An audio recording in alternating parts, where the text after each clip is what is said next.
Oi, aqui é a Nina e no vídeo de hoje eu vim indicar alguns livros que vão tratar da temática da fome.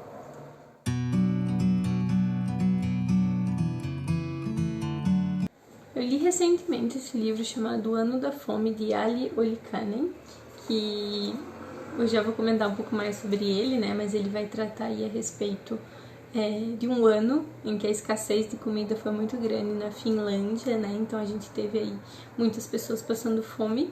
E apesar de ser uma realidade muito distante da nossa, né? Aqui está muito relacionado com fatores climáticos, né? Com um inverno muito rigoroso, então foi uma escassez natural, digamos assim, de alimento. Me fez pensar, né, e associar com outras obras, principalmente, né, com o Brasil, aí voltando ao mapa da fome. Então a gente teve aí alguns estudos em que cerca de 50% da população do Brasil, né, no ano passado, estavam em algum nível de insegurança alimentar.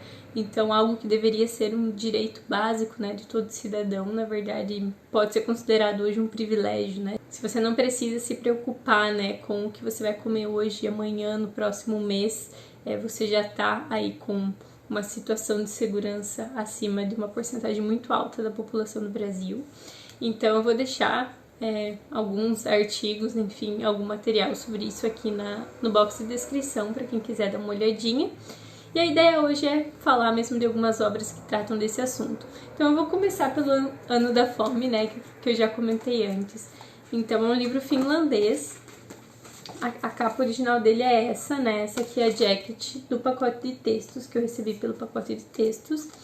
E ele vai comentar sobre esse ano de 1867, né? Aqui a gente vai acompanhar dois núcleos, né? A gente vai acompanhar uma família que tá nessa situação de fome, de miséria. Estão passando realmente muita fome e a gente vai acompanhar como essa família vai se desfazendo, né? Como a fome vai separar essa família. E do outro lado a gente vai ter ali uma aristocracia, digamos assim, que não tá passando fome. E por que eles não estão passando fome e qual é o papel deles, né, nesse sentido. Então, uma coisa que eu gostei bastante nesse livro é o fato de que, apesar, né, do motivo ali ser um motivo natural, né, escassez mesmo de alimentos por conta de um inverno muito rigoroso, existe uma decisão política. Quando tem pessoas passando fome e outras não, isso é uma decisão política. Isso fica muito claro aqui, de uma maneira sutil, né, pelo simples acompanhamento desse outro núcleo, isso fica bem explícito, então eu gostei muito disso aqui. E o outro ponto alto para mim desse livro é a desumanização, né, do homem pela fome.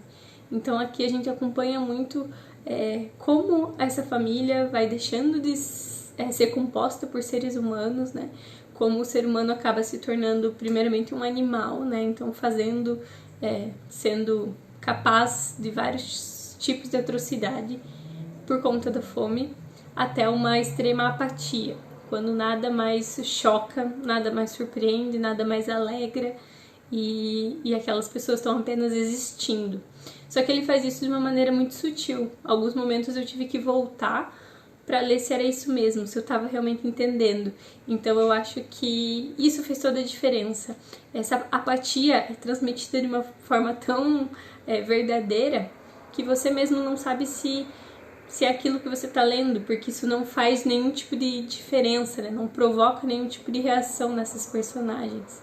Então, ele não tem nenhum tipo de cena explícita e mesmo assim ele consegue transmitir esse horror para nós de estar sim em uma situação em que as coisas já não fazem diferença. Outro livro que eu queria trazer aqui é o Germinal, do Émile Zola. Esse aqui vocês já ouviram mais vezes de mim, né, sobre ele, é um dos livros da minha vida. E nesse livro ele não é exatamente um livro sobre a fome, né, como O Ano da Fome, que tem a fome no título, mas ele tem muito esse sentimento, né, então ele vai falar ali, acompanhar alguns trabalhadores de uma mina de carvão, né, e a ideia aqui é o início do sindicalismo, é isso que a gente vai acompanhar nessa história. Mas eu já contei isso antes algumas vezes, né, que esse foi o livro que mais mexeu fisicamente comigo em toda a minha vida, assim, eu emagreci enquanto eu li esse livro, porque ele me causou muita sensação mesmo, e eles passam muita fome, né, a miséria aqui é um livro do naturalismo, então é tudo muito explícito e muito real, e foi quase como se eu estivesse ali passando por aquilo com aquelas pessoas. Então, eu recomendo muito, eu quero muito reler, mas eu tenho esse receio de esperar um momento, né, de relê-lo em um momento em que eu esteja preparada para isso, porque ele já mexeu muito comigo antes, tenho certeza que mexerá de novo. Também preciso de uma edição melhorzinha, né, uma edição mais nova. Mas eu acho que é um livro imprescindível e, novamente, então mesmo sendo aí um livro do século XIX, a gente consegue associar muito com a nossa realidade atual, né? O que significa toda essa reforma trabalhista, tudo que está sendo retirado de direitos e como que a gente chegou até lá, né? Então eu acho que um povo que não conhece sua história tem a tendência aí a repeti-la, né? Então fica aí uma super recomendação nesse mesmo sentido. E o último livro que eu queria trazer aqui, eu não tenho físico, então eu vou deixar a capinha, é o Quarto de Despejo, da Carolina Maria de Jesus.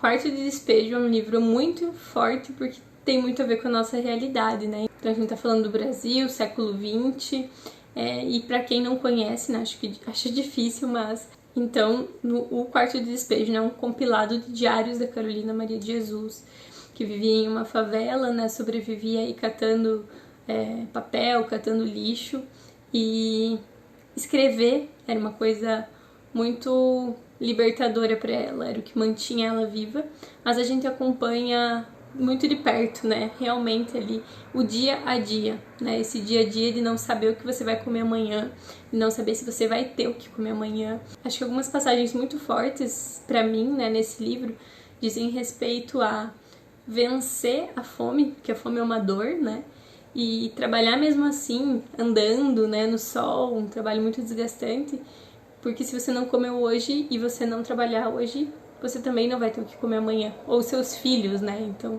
ali no caso a gente também tem muitas situações em que ela abdica de muito pelos filhos, e ela é uma pessoa extremamente politizada, né, a escrever uma coisa que salva a vida dela, e então ela traz muito isso, né, da confiança na política, na promessa, né, tem um trecho também super forte, eu vou deixar aqui na descrição porque eu não vou saber ele de cabeça, mas que ela comenta que ela havia prometido que nunca mais cataria comida no meio do lixo, né, para alimentar os filhos, mas que ela fez isso porque ela acreditou ali, né, em uma promessa política. Então, acho que é muito significativo e representativo desses três, talvez seja o mais importante de ser lido nesse momento, porque é uma história que está se repetindo aí para uma população imensa do Brasil.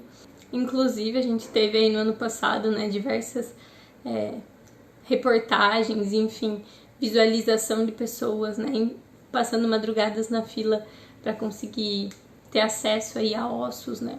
Então, acho que é uma realidade que está mais próxima de nós do que nunca, que é muito importante, né, falar sobre isso, saber que ela existe, né, furar um pouquinho a bolha. E se você não conhece, recomendo muito o Quarto de Despejo também. Então era esse o vídeo, né? Eu quis trazer um pouquinho essas reflexões e essas conexões que eu fiz a respeito desse assunto, que é um assunto super complicado, ao mesmo tempo necessário, porque tá acontecendo hoje, né? Então, como eu comentei, se não é um assunto recorrente para você, se não é uma preocupação para você, isso é um privilégio. E fiquem à vontade para trazer outras recomendações, que livros com essa temática vocês já leram e me indicam, pra gente ter essa troca. A gente se vê no próximo vídeo.